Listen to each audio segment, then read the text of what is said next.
بسم اللہ الرحمن الرحیم۔ السلام علیکم اسٹوڈنٹس، آج ہم مرزا محمد سعید کا خلاصہ جو ہے وہ کریں گے۔ صبح کے اخبارات میں خبر پڑھ کر دل افسردہ ہو گیا کہ آج پروفیسر مرزا محمد سعید کا سوئم ہے۔ خاموش زندگی خاموش موت۔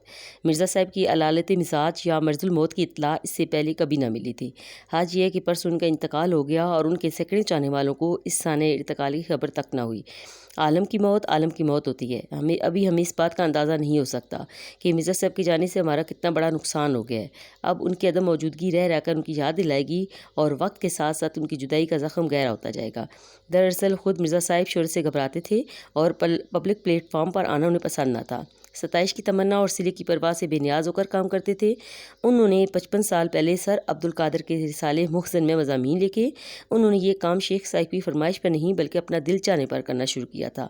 مرزا صاحب کسی کو خوش کرنے کے لیے نہ لکھتے تھے اور نہ ہی پیسے کے لیے لکھتے تھے۔ انہوں نے اپنا پہلا ناول یاسمین اپنے ایک شاگرد کو بلا معاوضہ دے دیا اور دوسرا ناول خواب ہستی بھی بغیر کچھ لیے دیے چھپوا دیا تھا۔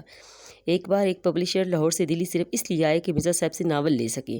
انہوں نے مرزا صاحب کو ایک ناول کے لیے 1000 روپے کی پیشکش کی، لیکن مرزا صاحب برہم ہو گئے اور کہنے لگے کہ اگر تم مجھے 5 یا 10 ہزار بھی دو گے تو مجھے منظور نہیں۔ یہ سن کر پبلشر صاحب خاموشی سے لوٹ گئے۔ مرزا صاحب کا ایک علمی کارنامہ یہ بھی ہے کہ اگر اردو کی 100 عمدہ کتابوں کا انتخاب کیا جائے تو ان میں مرزا صاحب کی کتاب مذہب اور باطنیت کو شامل کرنا ہوگا۔ سر سید سے بھی مرزا صاحب کی عزیزداری تھی اور منشی ذکاء اللہ سے بھی ان کی قرابت داری تھی۔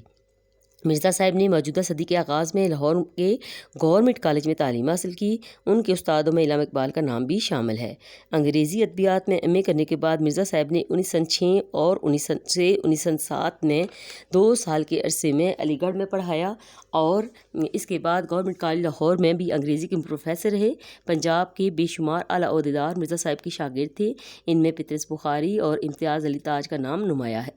پطرس بخاری بعد میں خود بھی انگریزی کے پروفیسر ہو گئے، لیکن مرزا صاحب کی علمیت کے آگے اپنے آپ کو ہیچ سمجھتے تھے۔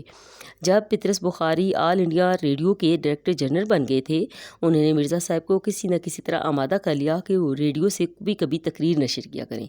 کسی بات پر غلط فہمی پر مرزا صاحب نے پطرس بخاری سے فرمایا کہ تمہیں اصلاح دینے کے بعد مجھے یہ کبھی منظور نہیں ہے کہ تمہارے شاگرد مجھے اصلاح دیں۔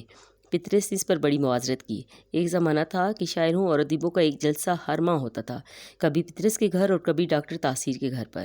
مرزا صاحب عام طور پر خاموش رہتے تھے۔ ایک بار مرزا صاحب کی کسی بات کے دوران میں فیض احمد فیض نے ان کی بات کا کاٹنا چاہی اور کہنے لگے کہ یہ تو آپ کو معلوم ہوگا کہ رومی تہذیب یونانی تہذیب کے بعد ابھری۔ اتنا کہنا تھا کہ مرزا صاحب جلال میں آ گئے اور کہا، جی ہاں، میں یہ بھی جانتا ہوں کہ پرانی تہذیبوں کی تاریخ کا ایک دریا امڈا چلاتا تھا۔ پطرس دل میں خوش ہو رہے تھے کہ دیکھا، اسے کہتے ہیں علم کا سمندر۔ پطرس بخاری نے مرزا صاحب کا جلال ختم کرنے کے لیے چائے کا سامان رکھوانا شروع کر دیا۔ خدا کر کے مرزا صاحب کا جلال رفع ہوا۔ مرزا صاحب گھنٹوں مطالعہ کیا کرتے تھے اور کہا کرتے تھے کہ اگر میں اتنا مطالعہ نہ کروں تو انگریز پروفیسروں کے سامنے کیسے ٹھہر سکتا ہوں۔ ان کی بیگم بھی ادبی ذوق رکھتی تھیں۔ ایک ناول ان کے بھی شائع ہو چکے تھے۔ مرزا صاحب قلب مطمئنہ کی دولت سے مالا مال تھے۔ قیام پاکستان سے پہلے مسلم لیگ کی مقبولیت نے زور پکڑا تو آپ صوبائی مسلم لیگ کے صدر منتخب ہوئے۔ آپ مسلم لیگ کونسل کے ممبر بھی چنے گئے۔ گلڈ ایوارڈ برائے ادب کے پہلے اجلاس کی صدارت بھی مرزا صاحب ہی نے کی تھی۔ میں نے 30 سال قبل انہیں پہلی بار دیکھا تو ان کی عمر 44-45 سال تھی۔ اب 1962 میں جب وہ 76 سال کے ہو گئے تھے تب بھی ویسے ہی تھے۔